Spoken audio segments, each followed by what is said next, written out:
工作10年，工资涨了8倍，还是没能买起大城市的厕所一间。2012年了 ，iPhone 6s 换了电池，继续等 iOS 12。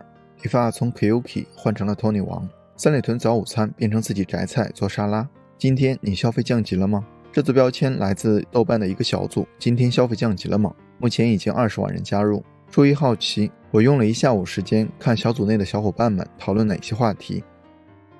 最热的一个帖子有着1600多回复，工作多年还买蛋糕边边吃，就那么丢人吗？有位组员在消费降级过程中用蛋糕店的边角料代替蛋糕，这种一般不会摆在货架上，但价格非常便宜。评论区虽然也存在一些不同的声音，但大多小伙伴都理解也认同这种行为。另外一个热帖提问，你买了什么在家落灰的物品？出现频率最高的有 Kindle、跑步机、数位板、榨汁机、尤克里里、书、美容仪等。看来消费行为很大程度上受外界的影响，比如营销广告、软文种草或者朋友推荐，但生活习惯并不会完全受这些新东西的影响。刚开始我们可能还会下意识的去用，但热度过后又固态复萌。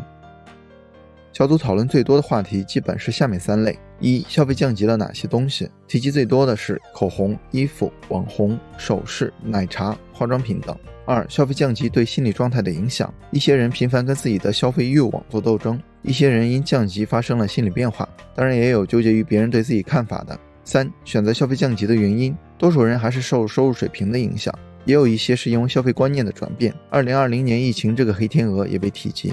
翻了一下午，我初步认为这里是消费能力有限的年轻人讨论如何省钱过日子的。但是看了组长的帖子后，我发现自己跟很多组员一样，也犯了认知偏差的错误。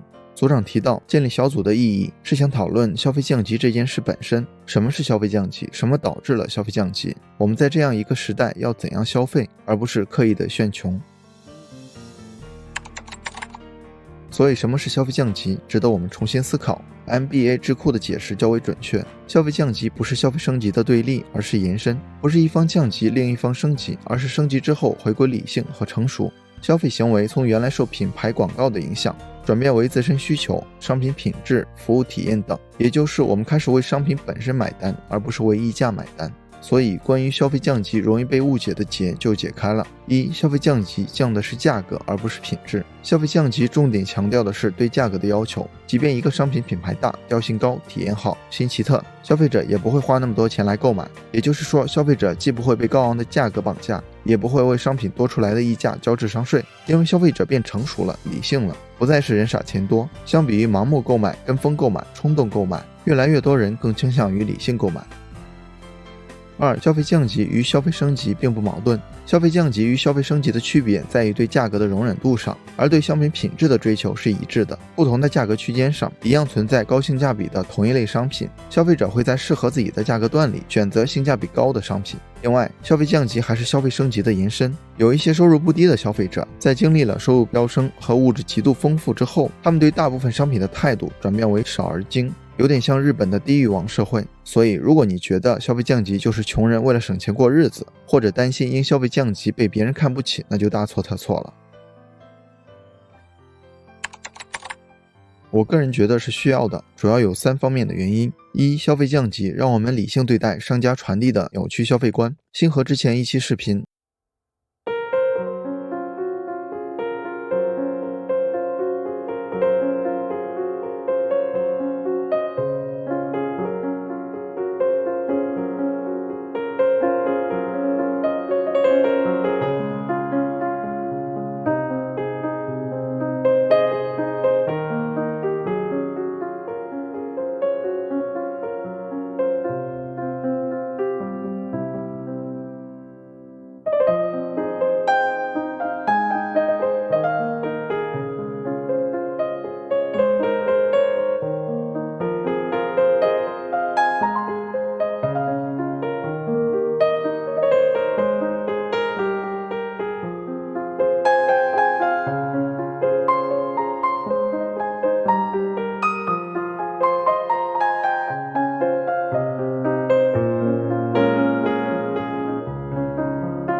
刚需上。我们拿衣服举例，因为是穿在外面给别人看的，所以有很高的溢价空间，几百块看的是质量，几千块看的是品牌，几万块看的是稀缺性。但如果回归本质，我们就会觉得衣服干净整洁、大方得体就可以了。所以我觉得对于非必需品可有可无，我们要考虑自己真正的需求，而不是看广告，看别人也在买而冲动消费。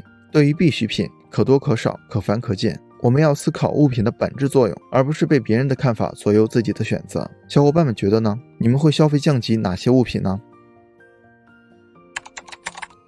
我觉得降级2个字对这个词形容有些不妥，总会让人感觉自己在走下坡路，多少有些排斥。但它其实是另一种生活方式，让我们在物欲横流的社会中不惧世俗，保持理性，回归真我。最后引用一句《一代宗师》里的一句话：人活一世，有的人活成了面子，有的人活成了里子。小伙伴们，哪一种才是你想要的样子呢？好了，今天的内容就到这里了，谢谢您耐心观看。如果您有任何建议和想法，欢迎在下方留言。如果您喜欢星河的内容，还望订阅星河百度频道，点赞和分享给更多的朋友。星河将不胜感激，继续分享更多有关成长的优质内容。一个人可以走多远，关键在于与谁同行。愿成长之路有你我相伴。这里是星河百度，我们下期不见不散。